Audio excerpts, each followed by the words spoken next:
Ladies and gentlemen, Mole Trap here, coming at you with another Age of Empires 4 commentary. And we got a game here between Beastyqt and B for you today. This is another replay cast from a high-level ladder quick match game between these two players.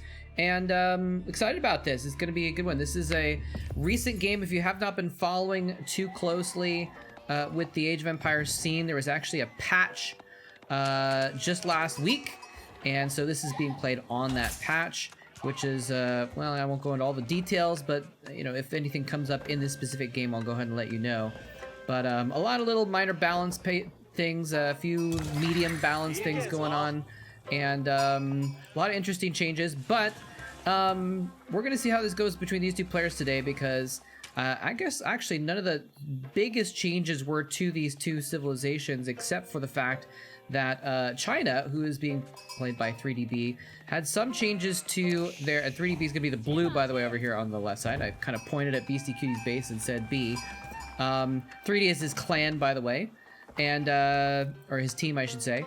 Anyway, he's going to be playing China, and there are some significant changes to China, but with the tax systems. But again, not too big of a deal, so I'm not going to go into too much detail right here. You can always look it up if you want to. Interesting opener here by B, by the way. Going for the second scout immediately. He's going to try and be going around the map and collecting a lot of sheep anywhere he possibly can, and trying to collect basically as much food as possible.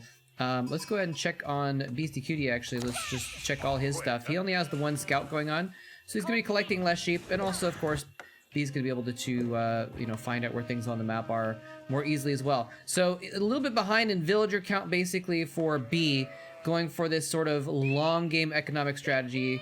Well, I say long game, it's the first 3 minutes of the game, but going for the second scout and then the Imperial Officer. Imperial Officer is very standard. Second scout is not necessarily a given with China though, so he's playing this saying, okay, I'm gonna get, I know I'm already sacrificing one villager production time to get my scout, my Imperial Officer out. I'm gonna have to sacrifice another villager to get a scout out, but I'm gonna do that, and in exchange I'm gonna get a lot more food theoretically to have in the long run. Although he did actually was able to put his mill over here right next to these deer, so he's gonna be getting a lot of food income actually really quickly with the Imperial Officer overseeing the mill. The units are going to be bringing back extra food every trip they make. The deer are the highest land rate available right now. He could get boars later as well, which are a little bit more. But in any case, yeah, so he's going to have a lot of food income here with the Imperial Officer and the deer, and he's got a lot of sheep that he's collected as well. So a good start for him. On the other side of things, that we do have Beastyqt actually going up and aging up a little bit earlier. Focusing more on aging up there rather than getting his economy going. A little bit of a different split on the food. And where is his? I guess he's just getting the sheep at his town center here, but he's getting that council hall up already. And yeah, I'm curious to see what B is going to be doing here. He's actually about to age up himself, or he's getting very close to it, the 400-200 mark. It looks like what he's decided to do is he's not getting any gold with villagers. He's just trying to use his Imperial Officer to collect taxes. So there's 24 tax gold ready in the mill, for example. There's 15 tax gold over here, 16 now. So before too long, once he's going to be able to collect both of those tax bundles, he's going to have enough to age up. And so by doing so, he's saving the 50 wood on making a mining camp, and a little bit of a potential skirmish here going on. It's interesting, we do have this... oh, he's actually... Oh, never mind. I thought it was... Yeah, he's kind of herding the... I got confused a little bit with the colors for a moment. My apologies. I thought this might have been Beastyqt's scout coming in here, but he actually was able to kind of scare the deer a little bit closer to the mill just to add a little bit extra efficiency to his food mining there. So now he has gone ahead and collected those taxes. He's got enough to age up, and so I think he is going to be starting that very soon. Yes. Barbican of the Sun. Defensive landmark going up over here. It's actually going to an interesting spot where it's going to protect this kind of angle over on the side. It's going to protect this gold. It's going to protect this stone as well if he wants to get that and go into getting a second town center, which would be something that you see a lot from China. Is they go for a second town center, they get the Song Dynasty, and they basically are able to get better villager production off of 2 town centers, get a really big villager boom going on. But he's gonna have to deal with Beastyqt, who I haven't mentioned too much about yet because I've been talking about a little bit about China. I know a lot of you folks on my channel don't watch a lot of Age of Empires, so apologies if I'm over-explaining a few things, but I want to make sure people are on the same page, basically. Beastyqt is playing England, and he's gone straight for this council hall, which is going to be able to enable him to produce longbowmen very quickly. So this is a signature of the English civilization. They're able to put out longbows pretty quickly and get them out very efficiently early on and put up a lot of potential pressure. It's another reason why this Beastyqt is very important. It's protecting this whole side over here. The way that their bases are set up, you can see Beastyqt is going to have to be coming from this side of the map, basically. He's already starting to run a couple longbows out here, and they're going to be doing a little bit of pick damage onto that scout. But as they approach this direction, they can come in here, or they can come in, well, basically here. And so B is actually going to shore this up really well. It's going to be extremely difficult for Beastyqt to put up any pressure at this point, because this Beastyqt is protecting this entire side. Even if he goes around, it's a long distance.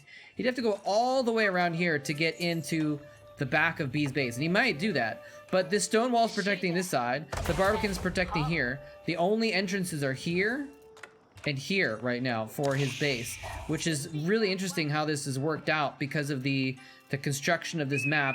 Obviously, there's the mountain ridges along the sides, but B ended up with kind of these little hills next to his base, which isn't always a given to be nestled right between two hills. There's always one next to, but the other one is not a given. He's actually going to go ahead and put up a palisade over here as well, just in case, just to make sure nothing come in the back and challenge him around the side as well. So B is actually in really, really good shape here. He's gotten his Beastyqt up. He's gotten a little bit of an economic boost going. Now, is he actually going to... let's see here. Actually, yes, he has mined some stone. Where is it? There it is. Second town center going up. Inside of his base as well. I'm not trying to move it too far out to, you know, make it so that it's a collection building for anything too specific. He's just going to have it in his base. Maybe so that the production of it is protected by this first town center or something. I'm not sure. You know, he could have put it next to the barriers or something like that.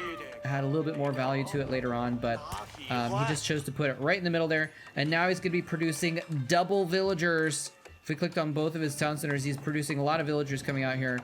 And with the, well, he hasn't gotten the Song Dynasty yet, actually, so that's not necessarily boosting his villager production. In the meantime, Beastyqt, though, he's happy to just say, okay, well, you know what? I sent my 2 longbows over here. They couldn't do anything. I don't think he's made any other longbows. Did he just say, okay, well, this is, yeah, there's 2 longbows on the map. Incredibly intelligent play here by Beastyqt, saying, you know what? I acknowledge you've blocked any attempt at me getting pressure on you, and I'm going to not even try it. And instead, he's going to go for a fast castle is what it looks like. Very interesting. Producing lots and lots of farms early on. Usually farms are more of a late game type of thing, but he's actually decided to go ahead and produce a lot of farms early on. It's an early investment, and if the English make that early investment into the farms, they can pay off in the long run because the English get significant bonuses to their fruit production from farms. And actually, if it even gets to the Imperial Age, they have an upgrade where the farms are going to produce gold as well. So he's gone for these fast farms and is almost ignoring wood altogether, other than what he needs to make more farms in order to get the fast castle. And he's actually going to be getting the King's Palace, which is what I expected. So he kind of saw what was going on here. His scout has been running around. Even though he's locked in, his scout can still run around in circles and kind of keep an eye. Well, it's not completely locked in, but he can kind of keep an eye on what's going on in the base and say, okay, I know exactly what's going on. And so in doing so, now this is interesting. Is this a little bit of a bug here? Maybe if I switch over to B, it'll show... Yeah, that he's on the Song Dynasty now, so the Dynasty was the wrong one until I flipped over to his vision. Oh, the longbows are trying to protect the scout from the other scout. The last volley does pick it off, so he kind of baited the scout in here into dying to those longbows, and now these longbows have actually found a nice spot where they can attack the stone villagers and the gold villager. He could have put those longbows over there a while ago, actually, but maybe he just didn't realize that that spot was available. But in any case, just to recover on this real quick, by going for this economic landmark, the King's Palace functions as a town center, and it's a little bit stronger. And so he now has 2 town centers to produce villagers as well. If we can get ourselves a little villager count here, we got 40 for B, and we probably have a couple less, 35 for Beastyqt right now. So, oh, and he's actually sent in villagers. What? Refusing to make a production building. He actually is just sending his villagers out with their knives to go ahead and attack these two longbowmen as they're running for dear life, and they are actually very badly injured. Oh, and the wolf joins in. One of the villagers tracks down the longbowmen. Longbowmen are slightly slower than normal bowmen, and so they are actually get caught up to by these villagers. The villagers track down and kill the longbows, which means that he's now free to run those back and get back to mining fine. That was a cute little spot. I didn't realize, I didn't even really think about that much, but look at this. B still hasn't produced a structure to build attack units. He's just sheer economic boom going on, just sheer economic attack. Well, he's just focusing on his economics, basically, getting more and more villagers up. He actually, okay, I'm still on Beastyqt. Beastyqt is now at 40, and he's up to 48. So, Beastyqt is gonna be behind. He's gonna keep falling a little bit more and more behind, I think, as this goes on. And you know, again, Beastyqt though has done the same thing. They both kind of almost called a truce. It's like almost like a no rush 15 game or something like that, where they both just decided, all right, well, I can't really do anything to him, so instead I'm going to get more econ. Now we do have a blacksmith up for Beastyqt. Does he have anything yet? No upgrades just yet is what it looks like. That I can tell. So he's gotten that blacksmith up though, so that might be something he wants to maybe get some upgrades and maybe shift back into longbowmen, but probably not. Now that he's castle age, he's got more powerful units that he can make, and longbowmen are not going to really be good against any higher age units that B can make, especially because B can make Chugnu archers right now if he wanted to. Again, not a single structure though. We're just seeing just a macro fest going on, ladies and gentlemen, which is, you know, kind of exciting in its own way. By the way, just to check back in with these Imperial officers, he's got some of them overseeing the lumber and the gold production as well. I think there's a third one around. Okay, one's watching all this food. He got so many sheep that even though he ran out of deer, he's still got a lot of production over there. And the fourth one, I think, is just collecting taxes. Yeah, there it is. It's on auto collect, I think. So 80 gold just deposited there. Taxes are much better for Chinese now. So he actually is producing, by the way. Beastyqt is producing those longbows, as I mentioned he might, and he's getting the damage upgrade for ranged attacks. So he is going to be investing in those longbows. I mean, it kind of makes sense because B is still technically. Wait, did he just advance up to? He just advanced to the third age actually. So never mind. He's in castle now as well. But longbows are going to be good against a lot of stuff. They're going to be decent against Chugnu, just because they do some damage as well. Chugnu are going to be, I think, a little bit better if they went up in a fight. But again, neither of them really producing attack units until just recently. So this is very typical Chinese play. We're probably going to see some Nest of Bees come out pretty soon. Yeah, the first one is already in production, which is going to be a nice counter. And that's one of the reasons why I'm a little bit puzzled by this production of longbows, if he's going to anticipate stronger units, you know, and again, area of effect units like the Nest of Bees, for example, the longbows are not going to do as extremely well against them, especially if we start seeing palace guards. Now, one of the interesting things about this situation, though, is that palace guards are a version of men-at-arms that Chinese have that are faster, but they actually have lower armor, and so the higher attack of the longbowman, coupled with the attack bonuses that he's going to have from the blacksmith upgrade, means that these longbowmen are actually going to do fairly well against palace guards. Usually, bowmen against men-at-arms are a terrible matchup, but longbowmen against palace guards are a decent matchup, and he'll be able to kill those without as much difficulty if that happens. But again, oh, never mind. As I was about to say, has he produced any more buildings yet? He has 3 barracks pumping out men-at-arms. So maybe Beastyqt was kind of anticipating that switch into palace guards, because he's like, all right, well, if you go long game mass econ, you're not going to stay feudal. You're going to get higher tech units, and higher tech units is going to be palace guards. So anticipating that, getting the longbows with the upgrades is actually a really smart move there. He's actually taking control of the middle here with a nice little keep as well, in order to be able to mine some more stone here to replace money he spent on the keep, I suppose. So things looking, I think, fairly good here for Beastyqt. Let's go ahead and check back in the econ, though, every once in a while. Someday in the distant future, I believe, I have faith that they will add a way to look at both players' economy at the same time. But in the meantime, 3DB has 84 villagers. Beastyqt has 64. So as I thought, B has gotten ahead in the villager count significantly. He's 20 villagers ahead. Now we do see Beastyqt getting things like relics though. He's got 2 relics in here. And so that's going to be a handful of villagers equivalent. He's going to get the sacred site, which is going to be a couple villagers as well. So, you know, he's finding other ways to get some economy going in this game. His farms, of course, are going to be producing a little bit more as well. Although, maybe not matched by the fact that the Imperial officer is there. Oh, okay, so he actually has a monk out. B is getting some religious units out as well. But we got a nice little counterweight trebuchet out here for Beastyqt. He's going to start shelling these walls. It's just going to be a little bit of slow, steady damage onto these walls, and there's not really a lot that B can do about it. He's got men-at-arms, but he's focused on building these nest of bees in order to counter the longbows, and so he doesn't have any spring alds out. If he had 2 or 3 spring alds, he could probably come in here and snipe these trebuchets, but he's not going to be able to do that. Palace guards could try and run underneath the keep and try and attack those, but you know, then the longbows are going to take him out. So it's basically not much he can do about these trebuchets at the moment. What is he going to do in response? Is he going to make any spring alds? Doesn't look like it. He's just going to make more men-at-arms. 5 barracks now here producing men-at-arms. He's just massing them out here. He's actually chopped away his own part of this wall, so it's not as big of a deal that this wall is being destroyed by the trebuchets. And look at this cute little wall here.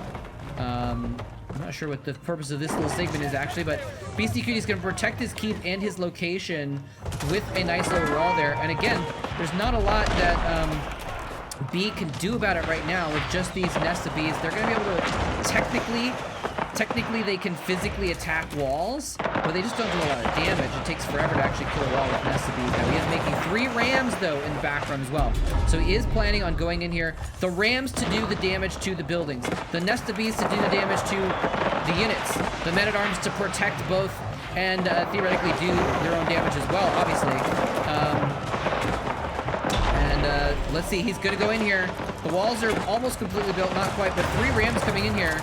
And again, with no spring alds, well actually spring alds won't even matter because spring alds can't even fire through these stone walls. So it's just up to the keep, and theoretically the trebuchets, if you have like, you know, 10 trebuchets, you can actually do significant damage to enemy siege units, but these rams are gonna get through the wall. There's just nothing that Beastyqt has to really deal with it right now.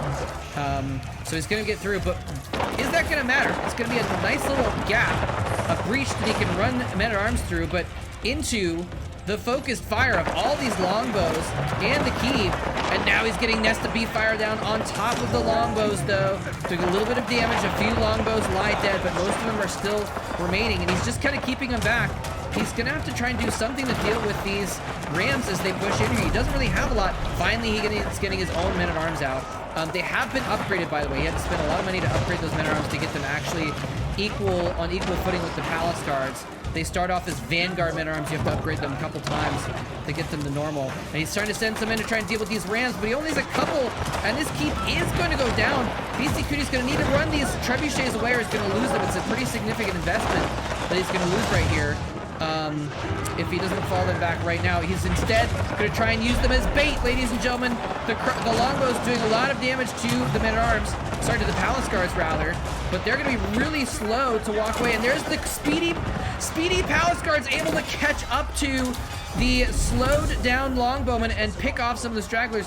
The men-at-arms kind of, palace guards stop a little bit to try and chop down those longbows. And so the majority of them are able to get back into his base, where we did see he actually got 4 of the 5 relics on the map. So he's got a significant income there, despite having only 80 villagers compared to B's 110.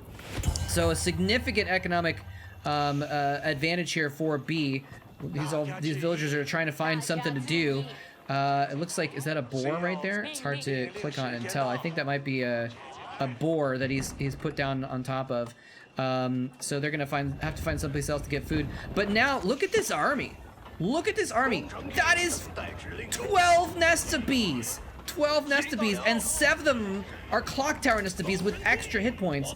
And he's got a few Rams that can lead the way as well. Anything that comes after these Rams, if he attacks with Villagers or Men-at-Arms or anything like that, anything other than Springalds, basically, they're going to get annihilated. But all of these Nesta Bees, that is so many of them. He can almost one-shot volley Men-at-Arms, I believe, at this point. He's pushing in here, trying to attack some of the infrastructure, and oh no, the Siege workshops of Beastyqt. You either want to put them in front or in back. In front so they can get to the front easier, or in back so they're protected, but instead, no, his 2 mangonels, his potential saving graces in this game, pop out right in front of the Men-at-Arms. The Palace Guards are able to rush in and destroy one. They're going to get the other as well without taking almost any damage, and he's going to be able to fall back to these Nesta Bees, but the 2 mangonels, which might have been the things that could save the game for Beastyqt, are instead destroyed, and that's going to be, I think, a loss here for Beastyqt. He does have a lot of longbows left, and they are kind of staying out of range of the Nesta Bees. We are down, no, actually isn't, he still hasn't lost a single Nesta Bees, but he's lost almost all of his Palace Guards. It's only siege weapons for B right here. He's got more siege than he has infantry right now, but that might be what it takes, is just all the siege, because Beastyqt doesn't really have, I mean, if he had like some stables in the background about to send in a dozen horsemen, they could clean up all the siege perhaps, but instead it's gonna be a loss for him. GG by Beastyqt, but it just was not enough. He just fell too far behind economically, and B was able to produce 1 million siege units, and you know, even though the Men-at-Arms were pretty well countered by the longbows, it was just not enough there basically for him to deal with it. So Beastyqt is going to go ahead and lose. Well done by B. Again, this was a high-level ladder match. I guess I should have mentioned at the beginning, B, by the way, is a StarCraft 2 pro, and he is actually, I think he's top 20 on the ladder. So Beastyqt is like top 5 on the ladder. He's playing in a tournament currently over in Germany with some of the top players, but B is nothing to shake a stick at either. So very well done by him, and serving up a little bit of a loss to Beastyqt, but you know, this is just a ladder game, and he's been winning some of his games in the tournament, so that's maybe feeling a little bit more important to him. Anyway, I hope you guys enjoyed that very much. Thanks very much for watching, and GG, take care.